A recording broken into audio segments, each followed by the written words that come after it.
Hello students. तो आज हम स्टार्ट करते हैं जी अपना यूनिट 13 इलेक्ट्रोस्टैटिक्स। इसके प्रॉब्लम्स हम देखते हैं। तो सबसे पहले प्रॉब्लम हम स्टार्ट कर लेते हैं जी। 13.1 problem, the charge of how many negatively charge particles would be equal to 100 microcoulomb. assumed charge on negative particle is 1.6 multiply by 10⁻⁻⁻19 coulomb. यहाँ पर हमने charge of how many negatively charge हमने number of charge particles जो negatively charge particles हैं वो find करने हैं, जबकि हमें एक टोटल जो है वो चार्ज दे दिया गया हुआ है और एक पार्टिकल का चार्ज जो है वो हमें दे दिया हुआ है। मतलब टोटल चार्ज भी दिया हुआ है और उनमें से एक पार्टिकल का चार्ज जो है वो आपको दे दिया हुआ है। तो स्टार्ट करते हैं। बड़ा कॉमन सेंस वाला क्वेश्चन है। डाटा इसका हम लिख लेते हैं। Charge on one particle, number of charge particles जो कि हम फाइंड करेंगे। टोटल चार्ज 100 माइक्रोकूलम है। तो सॉल्यूशन स्टार्ट करते हैं।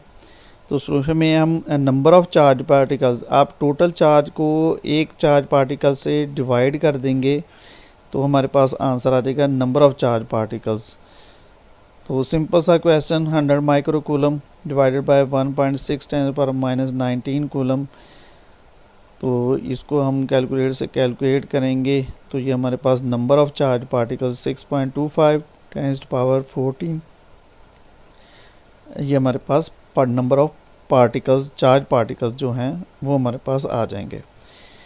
तो second problem 13.2, 2 point charges Q1 10 microcoulomb and Q2 is equal to 5 microcoulomb are placed at a distance of 150 centimeter. What will be the coulomb's force between them? Also find the direction of the charge.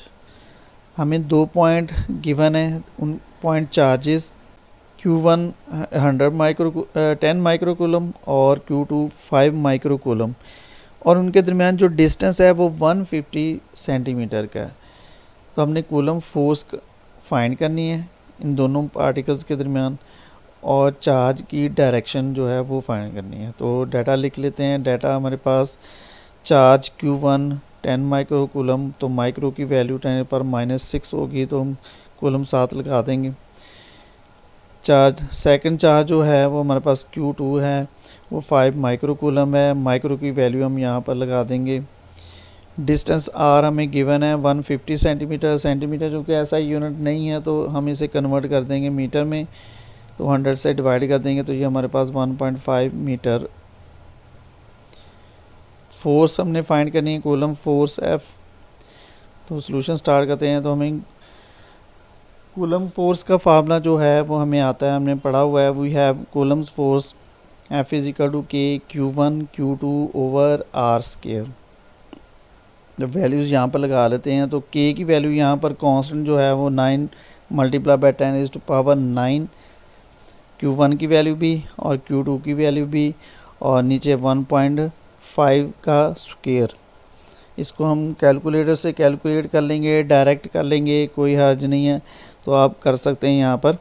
तो ये हमारे पास इसका answer जो है वो 1800 Newton force जो है वो आ चुका है। 13.3 प्रॉब्लम स्टार्ट करते हैं। The force of repulsion between two identical positive charges is 0.8 newton when the charge are 0.1 meter apart. Find the value of each charge. यहाँ पर फोर्स ऑफ रिपल्शन जो है टू आइडेंटिकल पॉजिटिव चार्जेस के दरमियान 0.8 Newton है और इन दो जो पॉइंट चार्जेस हैं उनके दरमियान जो डिस्टेंस है वो 0.1 मीटर है। Find the value of E charge. तो दोनों जो आइडेंटिकल चार्जेस हैं उनकी हमने वैल्यू जो है मैग्नीट्यूड चार्ज का वो हम फाइंड करेंगे। तो डाटा लिख लेते हैं। यहाँ पर डाटा हमारे पास आइडेंटिकल चार्जेस हैं इसलिए मैंने Q1 और Q2 दो चार्जेस हैं उनको Q के इक्वल जो है वो रख लिया है। तो दो आइडेंटिकल हैं इसलिए दोनों एक जैसे होंगे, इसलिए मैंने उन दोनों को क्यू क्यू का नाम जो है वो दे दिया है। तो डिस्टेंस आर 0.1 मीटर है, फोर्स एफ हमें गिवन है 0.8 न्यूटन। सॉल्यूशन हम स्टार्ट करते हैं। तो सॉल्यूशन के लिए हमें we have coulomb force F is equal to K Q1 Q2 over are square. क्योंकि Q1 Q2 सेम है, एक जैसे हैं, आइडेंटिकल हैं, इसलिए Q1 भी Q के इक्वल है और Q2 भी Q के इक्वल है। तो यहाँ पर Q और Q आपस में मल्टीप्लाई हो जाएंगे, तो ये हमारे पास Q स्केयर आ जाएगा ओवर आर स्केयर। यहाँ पर हमने Q स्केयर जो है, Q स्केयर की वैल्यू Q निकालेंगे हम।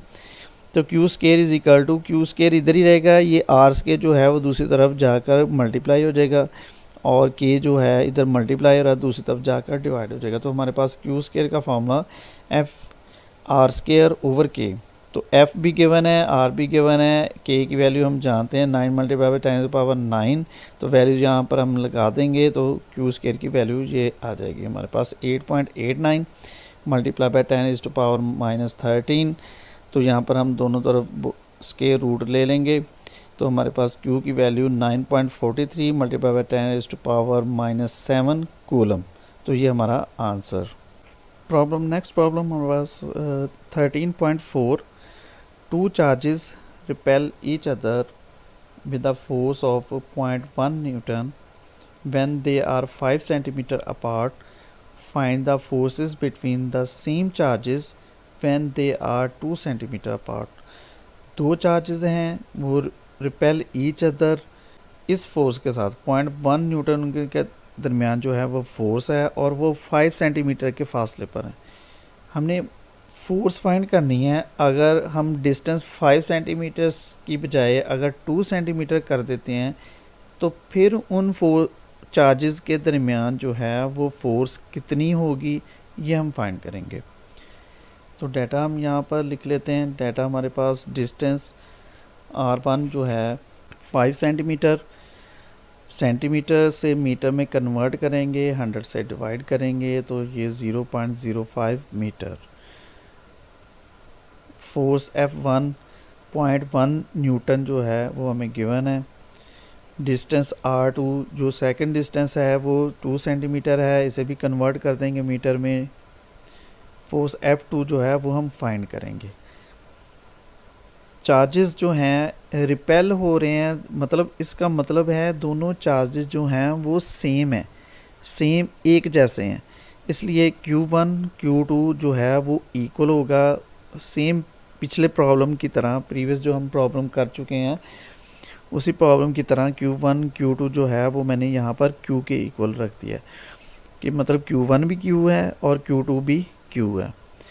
तो solution we have coulomb force, वही फार्मूला हमारे पास लगेगा F is equal to K Q1 Q2 over R1 square. यहाँ पर F1 तो R1, के Q1 भी Q, Q2 भी Q, R1 स्क्वेयर, Q और Q आपस में मल्टीप्लाई होंगे तो Q square over R1 square. तो यहाँ पर हम सबसे पहले Q की वैल्यू जो उन दोनों चार्जेस के दरमियान चार्ज है वो कितना है, दोनों चार्जेस मतलब हम दोनों जो पॉइंट चार्जेस हैं यहाँ पर उनकी वैल्यू जो है वो यहाँ पर हम निकाल लेंगे। तो Q स्क्वेयर F1, ये R1 डिनोमिनेटर में है तो F1 से मल्टीप्लाई हो जाएगा, Q नोमिनेटर है तो ये डिनोमिनेटर बन जाएगा। तो ये हमारे पास फार्मूला प्रीवियस प्रॉब्लम की तरह ही F1 R1 square over K। तो F1 वैल्यू R1 स्क्वेयर की वैल्यू जो है वो हम यहाँ पर लगा देते हैं, डिनोमिनेटर में K की वैल्यू, इसको कैलकुलेट कर लेते हैं। तो Q स्क्वेयर जो है वो हमारे पास 2.78 मल्टीप्लाइड बाय 10⁻⁻14। तो Q स्क्वेयर जो है वो मैं यहाँ पर ऐसे ही रहने देता हूँ क्योंकि हम सेम यही F1 वाला फार्मूला जो है F2 लगाएंगे। तो के Q square over R2 square, तो मैं यहाँ पर स्क्वेयर रूट इसलिए नहीं लिया कि F2 में ये वैल्यू जो है हमें डायरेक्ट लगा देंगे यहाँ पर हम। तो K की वैल्यू, Q स्क्वेयर की वैल्यू ये वाली और R2, यहाँ पर R2 की वैल्यू जो है वो हमारे पास 0.02, ये स्क्वायर R2 का स्क्वायर है। तो इसको कैलकुलेट कर लेंगे तो F2 की वैल्यू जो है वो हमारे पास 0.62 न्यूटन। अगर डिस्टेंस हम 2 सेंटीमीटर उनके दरमियान कर देते हैं तो फोर्स जो है वो हमारे पास 0.62 न्यूटन आ जाएगी। तो ये हमारा answer. Problem 13.5, the electric potential at point in an electric field is 10 to power 4 volt if a charge of plus 100 microcoulomb is brought from infinity to this point. What would be the amount of work done on it? Electric potential electric field के अंदर जो है वो हमारे पास 10 power 4 volt है। अगर ये charge जो है वो 100 माइक्रो कूलम का है और उसे आप इन्फिनिटी से एक जो रिक्वायर्ड पॉइंट है वहाँ तक लेके आ रहे हैं तो वहाँ तक आने में जो आपका बर्डन हो रहा है वो अमाउंट ऑफ बर्डन जो है वो हम फाइंड करेंगे। तो डाटा यहाँ पर डाटा हमारे पास इलेक्ट्रिक पोटेंशियल V जो है 10 पावर 4 वोल्ट है, charge Q 100 micro coulomb, micro की वैल्यू जो है 10 पावर -6 हम यहाँ पर लगा देंगे, बर्डन W हमने फाइंड करना है। तो सिंपल सा प्रॉब्लम, सिंपल सा फार्मूला लगेगा यहाँ पर। We know that W is equal to QV, ये आप पढ़ चुके हैं इस चैप्टर में। तो Q और V की वैल्यू जो है वो यहाँ पर हम पुट कर देंगे।